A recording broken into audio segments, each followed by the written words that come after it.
Doctor stock కార్యక్రమానికి తిరిగి స్వాగతం.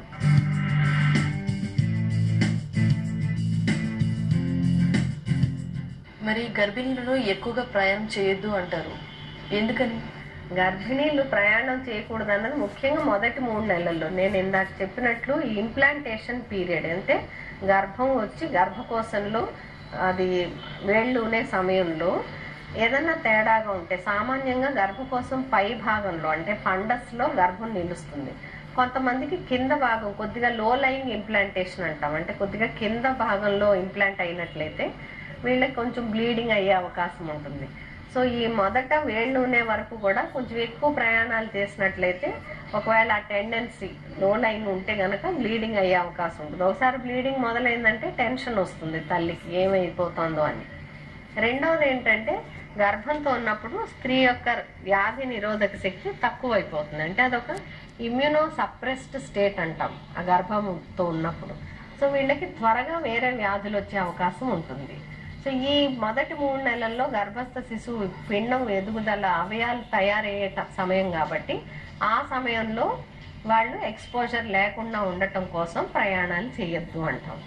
ప్రయాణాలు చేయవలసి వస్తే మిడ్ ట్రైమెస్టర్ అంటే 4వ నెల నుంచి 7వ నెల వరకు ఆ సమయంలో ప్రయాణం చేయడం తేలిక, మంచిది కూడా. ఎందుకంటే అప్పుడు గర్భం కోసము పెల్విస్ లోంచి పై భాగానికి పైకి జరుగుతుంది.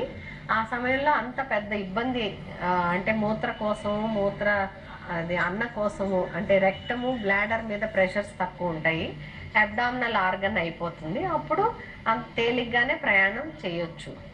మూడోది ఏంటంటే ప్రయాణాలు మరీ లాంగ్ డిస్టెన్స్ కదలకుండా కూర్చొని ప్రయాణం చేసినప్పుడు గర్భంతో ఉన్నప్పుడు వీళ్ళలో గర్భిణీ స్త్రీలలో రక్తం గడ్డగట్టే గుణం ఎక్కువగా ఉంటుంది, అంటే హైపర్ కోఅగులబుల్ స్టేట్ అంటాం. అంటే ఎక్కువసేపు కదలకుండా తక్కువ నీళ్లు తాగి, కొంతమందికి కాళ్ళకి వ్యారికోస్ వెయిన్స్ అంటాం, సిరలు బాగా వాచి ఉంటాయి. వీళ్ళలో ఈ కాళ్ళ సిరల్లో రక్తం గడ్డగట్టుకునే అవకాశం అంటే డీప్ వెయిన్ థ్రాంబోసిస్ అంటాం, అది వచ్చే అవకాశం ఎక్కువ. ఈ డీప్ వెయిన్ థ్రాంబోసిస్ కనుక వస్తే ఒక్కోసారి పల్మనరీ ఎంబాలిజం ఇట్లాంటి కాంప్లికేషన్స్ వచ్చే అవకాశం ఉంటుంది. అందుకని కూడా లాంగ్ డిస్టెన్స్ ప్రయాణం చేసినప్పుడు 2-3 గంటలకు ఒకసారి లేచి తిరగటము, కాళ్ళు తరచు కదుపుతూ ఉండటం, ఊపిరి బాగా తీసుకొని వదలటం, వదులు బట్టలు లూజ్ ఫిట్టింగ్ క్లోత్స్ వేసుకోవటం, ఇవన్నీ సలహా ఇస్తాం అన్నమాట. మళ్ళీ చివరి 3 నెలల్లో అంటే 7వ నెల, 8వ నెల, 9వ నెలలో ప్రయాణాలు చేస్తే కొన్ని మళ్ళీ ఇబ్బందులు ఉన్నాయి. ఎందుకంటే గర్భకోశం బాగా పెరిగి ప్రెషర్ సిమ్టమ్స్ ఒకటి ఉంటాయి. ఒకవేళ కొద్దిగా ఇరిటబుల్ యూట్రస్ అంటాం, ఈ ప్రయాణం వల్ల ప్రీమెచ్యూర్ డెలివరీ అయ్యే అవకాశం కొంతమందిలో ఉంటుంది, వీక్ గా ఉన్నట్లయితే యూట్రస్. లేదా ఎప్పుడు డెలివరీ అవుతుందో తెలియదు, ఆ సమయంలో సడన్ గా లేబర్ పెయిన్స్ వస్తే ఇబ్బంది ఉంటుంది, ప్రెషర్ సిమ్టమ్స్ ఎక్కువ ఉంటాయి, డీవీటీస్ రిస్క్స్ ఉంటాయి. తర్వాత పాస్చర్ కూడా అంతసేపు కూర్చొని ప్రయాణం చేయడం కూడా స్త్రీకి ఇబ్బంది కలిగించవచ్చు. మరి కొంతమంది స్కానింగ్ ఎక్కువ చేయించుకుంటూ ఉంటారు, ఈ స్కానింగ్ వల్ల పుట్టబోయే పిల్లలకి ఏమైనా ప్రాబ్లం అంటారా? స్కానింగ్ అన్నది మనకి గర్భస్థ శిశువు యొక్క ఆరోగ్యము, వాటి పరిస్థితి, ఆ మాయ ఎక్కడ ఉంది, ఉమ్మనీరు ఎలా ఉంది, గర్భస్థ శిశువు ఎదుగుదల ఎలా ఉంది, అవకరాలు ఏమన్నా ఉన్నాయా, తర్వాత గర్భకోశ ముఖద్వారం విచ్చుకుంటోందా, ఇటువంటి సమస్యలు మనం తెలుసుకోవటం కోసం స్కానింగ్ చేస్తాం. అంతేగాని ప్రతిసారి స్కాన్ చేసినప్పుడు దానికి ఒక ఇండికేషన్ ఉండాలంటే ఎందుకు చేస్తున్నాం, ఏం తెలుసుకోవటానికి స్కాన్ చేస్తున్నాం అన్నది ఉండాలి. అంతేగాని ఊరికే వచ్చినప్పుడల్లా స్కాన్ చేయటం, ఈ మధ్య కొత్తగా 3D స్కాన్స్, 4D స్కాన్స్, ఆ బిడ్డ గర్భస్థ శిశువు ఒక ఫోటో తీస్తాము ఫ్రేమ్ చేసి పెట్టుకోండి, ఇలాంటి తమాషాలు సరదాలకి చేసుకుంటున్నారు. అప్పుడు ద మోర్ మనకి ఎక్కువ ఇన్ఫర్మేషన్ వస్తుందంటే ఎక్కువ అల్ట్రాసౌండ్ వేవ్స్ లోపలికి పంపిస్తున్నాం. ఏ వేవ్ లోపలికి పంపినా కొంచెం టెంపరేచర్ మార్పులు వస్తాయి. ఈ టెంపరేచర్ మార్పులు వచ్చినప్పుడు కణాల్లో ఏమన్నా మార్పు వస్తుందేమో, ఇప్పటి వరకు అయితే ఎక్స్పెరిమెంట్స్ లో ఏమీ తేలలేదు. అయితే అవసరం ఉన్నప్పుడే స్కాన్ చేయించుకోవాలి. మొదటి 3 నెలల్లో పిండం ఎదుగుదల బాగుందా, హార్ట్ రేట్ బాగుందా, గర్భకోశంలో ఉన్నదా, మాయ కిందకి ఇంప్లాంట్ అయిందా అది తెలుసుకోవాలి.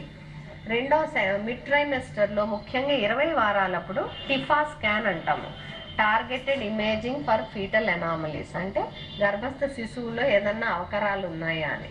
ఈ మధ్య 13 వారాలకు కూడా ఎర్లీ టిఫా అని ఒకసారి చేస్తున్నాం. దాని తర్వాత 20 వారాలకి, ఆ తర్వాత గ్రోత్ స్కాన్ అని 32 వారాలప్పుడు ఒకసారి చేస్తాం. ఇలా ఒక నిర్ణీత సమయంలో వాళ్ళ ఒక్కొక్కసారి స్కాన్ చేసిన దానికి ఒక అవసరము, ఎందుకు చేస్తున్నాం అన్నది తెలుసుకొని చేయించుకోవటం మంచిది. ఉంది కదా అని పదే పదే స్కాన్లు చేసుకోవటం వల్ల మనకు వచ్చే ఇన్ఫర్మేషన్ ఏమీ ఎక్స్ట్రాగా ఏమీ ఉండదు. మరి గర్భిణీ స్త్రీలు పడుకునే పాస్టర్స్ ఎలా ఉండాలంటారు?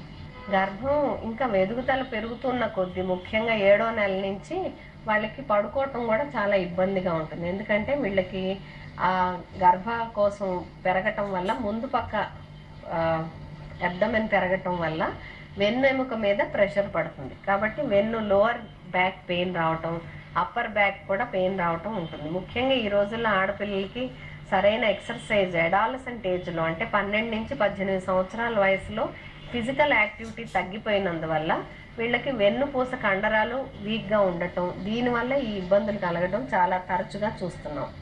సో వీళ్ళకి పడుకునేటప్పుడు ఇబ్బందిగా ఉంటుంది. ముఖ్యంగా ఈ అబ్డమెన్ పెరిగినప్పుడు పక్కకి తిరిగి పడుకోమంటాం. ఎందుకంటే వెళ్ళకిలా పడుకున్నప్పుడు ఈ ప్రెగ్నెంట్ యూట్రస్ ఫీటస్ వచ్చి ఈ సిరలు ఇన్ఫీరియర్ వీనా కేవ మీద ప్రెషర్ వస్తుంది. దాని మీద ఖాళీ సిరలు వాస్తాయి అన్నమాట. పక్కకి తిరిగి పడుకోవటం మంచిది. ముఖ్యంగా ఎడం వైపు తిరిగి పడుకోవటం వల్ల కిడ్నీస్కి బ్లడ్ సప్లై బాగా ఉంటుంది. కాబట్టి శరీరంలో ఉన్న ఎక్స్ట్రా నీరు, చెడు పదార్థాలన్నీ కూడా కిడ్నీస్ బాగా బయటికి పంపించే అవకాశం ఉంటుంది. సో ఎడం వైపు తిరిగి పడుకున్నప్పుడు గర్భకోశం పొట్ట మంచం మీద ఆనినందువల్ల నడుము మీద ఎక్కువ ప్రెషర్ ఉండి నొప్పి రావచ్చు. కాబట్టి పొట్టకి మంచానికి మధ్యలో ఒక పల్చటి దిండు వేసుకోవటం, తర్వాత 2 తొడలు పై తొడ కిందకి పడిపోవటం వల్ల కూడా తొడల దగ్గర పెయిన్ రాదు. ఎందుకంటే 2 తొడల మధ్య ఒక పల్చనైన దిండు, మెడ దగ్గర ఇంకొకటి, ఇలా 3 దిండ్లు పల్చటివి పెట్టుకోవటం వల్ల సైడ్కి తిరిగినప్పుడు వాళ్ళకి బాగా వీలుగా ఎటువంటి ఇబ్బంది లేకుండా ఉంటుంది. రెండోది ఏంటంటే ప్రెగ్నెన్సీలో ప్రొజెస్ట్రాన్ అనే హార్మోన్ తయారవటం వల్ల ఈ లిగమెంట్స్ అంటాం, అంటే తుంటి ఎముకల లిగమెంట్స్ లూజన్ అవుతాయి. ముఖ్యంగా ప్యూబిక్ బోన్, ముందు ఉన్న ప్యూబిస్ బోన్ 2 బోన్స్ జాయిన్ అయి ఉంటాయి.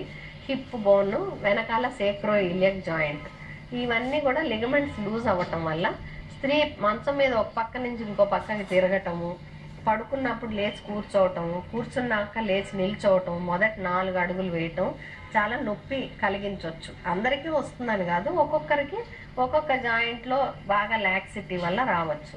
అలా ఉన్నట్లయితే ఆ జాయింట్ని సపోర్ట్ చేయాలంటే ఆ చేతితోటి ఆ జాయింట్ని సపోర్ట్ చేసుకొని దాంట్లో తిరగటం కానీ లేచి కూర్చోవటం కానీ చేయాలి.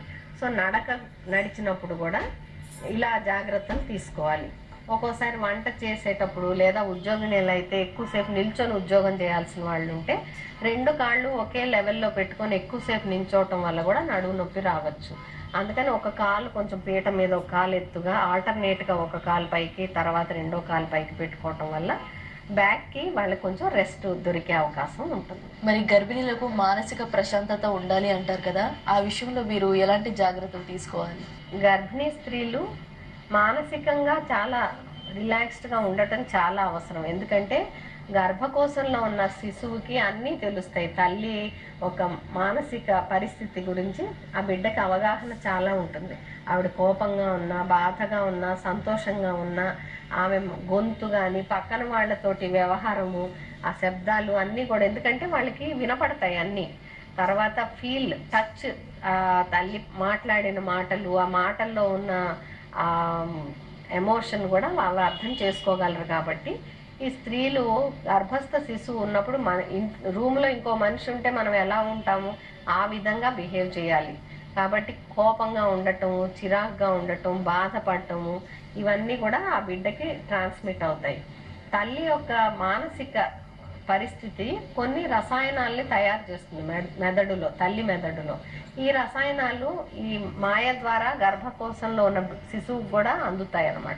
సో తల్లి మానసిక ప్రవృత్తి ఆ బిడ్డకు కూడా రిఫ్లెక్ట్ అయ్యే అవకాశం ఉంటుంది. అందుకనే పాత రోజుల్లో చెప్పేవాళ్ళు గర్భస్థ శిశువు కోసం తల్లి మంచి విషయాలను తెలుసుకుంటూ ఉండాలి. మంచి పాటలు, మంచి వేదాలు లాంటివి, శ్లోకాలు కానీ ఏదన్నా స్పిరిచువల్ లీనింగ్స్, ఇవన్నీ కూడా ఆ గర్భస్థ శిశువుని మనం ఇప్పటి నుంచి ట్రైన్ చేస్తున్నట్టు. ముఖ్యంగా డిసిప్లిన్ కూడా, తల్లి సమయానికి పడుకోవటం, టైంకి లేవటం, టైంకి ఆహారం తీసుకోవటం.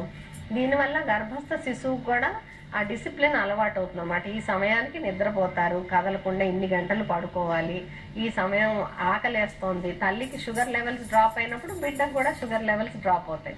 ఆ సమయానికి టంచనగా భోజనం చేసినట్టయితే ఆ బిడ్డకు కూడా ఆ షుగర్స్ అందుతాయి కాబట్టి బిడ్డకి ఇబ్బంది కలగకుండా ఉంటుంది. అందుకని ఇవన్నీ మన మనసులో పెట్టుకొని గర్భిణీ స్త్రీ చాలా జాగ్రత్తగా నిద్ర విషయంలో, మానసిక ప్రవృత్తి విషయంలో, వినికిడి విషయంలో చాలా ఈ మధ్య మనం చూస్తున్నాం సీరియల్స్ కానీ సినిమాలు కానీ వైలెన్స్, చాలా శబ్దాలు, ఇవన్నీ గర్భస్థ శిశువు మీద కూడా ప్రభావాన్ని చూపిస్తాయి.